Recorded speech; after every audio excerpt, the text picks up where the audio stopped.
비상계엄을 주도한 김용현 전 국방부 장관이 어젯밤에 구속됐습니다. 계엄 사태 이후 첫 구속으로 내란의 정점으로 꼽히는 윤석열 대통령에 대한 검찰 수사도 속도를 낼 것으로 보입니다. 네, 현장에 나가 있는 취재 기자 연결해 보겠습니다. 진기훈 기자 나와주시죠. 네, 서울중앙지검에 나와 있습니다. 법원이 어젯밤 김용현 전 국방부 장관에 대한 구속영장을 발부했습니다. 지난 3일 비상계엄 선포 후 일주일 만으로 이번 내란 사태 관련된 첫 구속 사례입니다.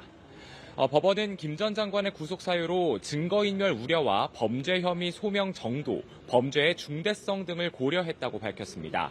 김 전 장관은 계엄 해제 이후 휴대전화를 최소 3차례 이상 교체하며 증거인멸을 시도했다는 의혹이 제기된 상태입니다. 내란 사태의 위법성을 인정한 법원의 첫 판단이 나오면서 검찰 수사에는 탄력이 붙을 전망입니다. 특히 법원은 이번 내란죄 수사가 적법하다는 판단을 내리기도 했는데요. 검사의 직접 수사가 가능한 경찰의 범죄와 직접 관련된 범죄라는 점에서 검찰의 수사권을 인정한 겁니다. 검찰은 구속영장에서 김 전 장관을 내란의 중요 임무 종사자로 적시하며 윤 대통령을 사실상 내란의 우두머리로 판단했습니다. 검찰이 김 전 장관의 신병을 확보하면서 내란 사태의 정점인 윤 대통령에 대한 검찰의 직접 수사에도 속도가 붙을 걸로 보입니다. 헌정사상 처음으로 현직 대통령이 출국 금지된 상황인데 이른 시일 내에 압수수색 등 강제 수사에 나설 거란 관측도 나옵니다. 네, 그리고 여인영 방첩사령관에 대한 검찰 조사도 이어졌는데 군 지휘부들에 대한 검찰 소환 조사도 계속되고 있죠. 네, 그렇습니다. 검찰은 어제 여인형 전 국군 방첩사령관을 소환해 밤 늦게까지 조사했습니다. 여 전 사령관은 비상계엄 당시 국회와 선거관리위원회에 군 병력을 투입시킨 인물인데요.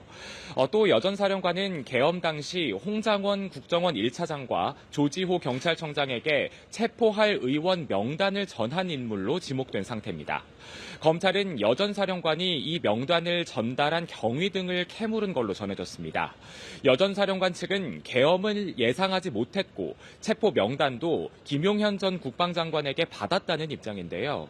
하지만 검찰은 여 전 사령관이 구체적인 구금 장소 등을 지시하는 등 비상계엄 실행 전에 계엄 계획을 알았을 가능성이 있다고 보고 윗선으로부터 명령이 하달된 과정과 윤 대통령과의 공모 여부 등 관련 수사를 이어갈 방침입니다.